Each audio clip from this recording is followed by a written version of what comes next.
Malgré le génocide en cours à Gaza, Israël participe bien aux Jeux Olympiques de Paris 2024. Je ne suis pas spécialement fan de la France insoumise, mais il faut bien reconnaître que eux défendent Gaza. D'ailleurs, leur questionnement est plutôt pertinent concernant la délégation israélienne. Le député du Rassemblement national Bruno Bilde écrit ceci. « Énième dérapage antisémite d'un élu LFI. Quand va-t-on enfin prendre la mesure de la dangerosité de cette extrême gauche haineuse ?» Il réagissait à ce tweet de Manuel Bompard. « Je soutiens Thomas Porte face à la vague de haine qu'il subit.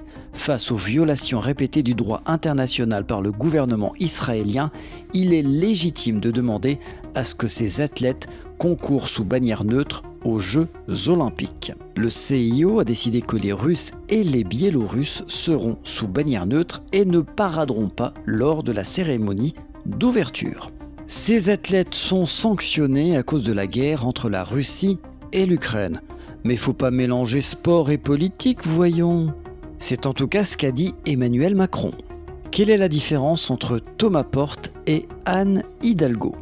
Thomas Porte a déclaré « Non, la délégation israélienne n'est pas la bienvenue à Paris. Les sportifs israéliens ne sont pas les bienvenus aux Jeux Olympiques à Paris. » En mars 2024, Anne Hidalgo déclarait « Les athlètes russes et biélorusses, pas les bienvenus à Paris. » Je suis désolé, Manuel Bompard a raison.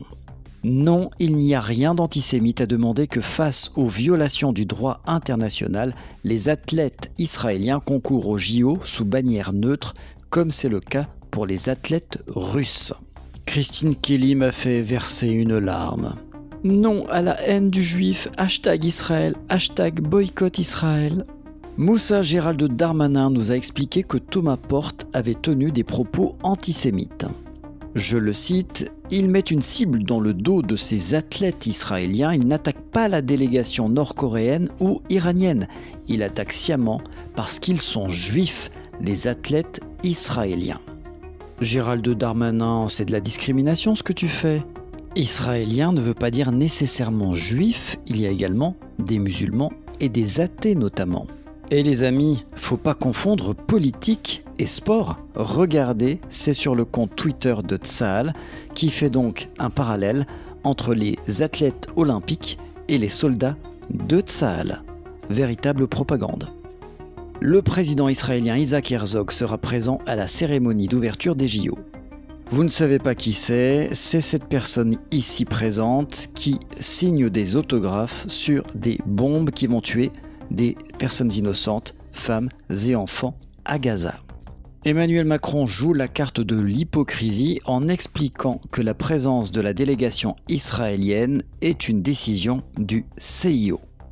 Il déclare que si Benyamin Netanyahou venait à Paris, il serait accueilli comme un Premier ministre et serait le bienvenu avec nos désaccords, et ils sont profonds. Vraiment à gerber cette propagande de Tsahal, nos soldats battent des records tous les jours. Des records d'indécence et un massacre ignoble.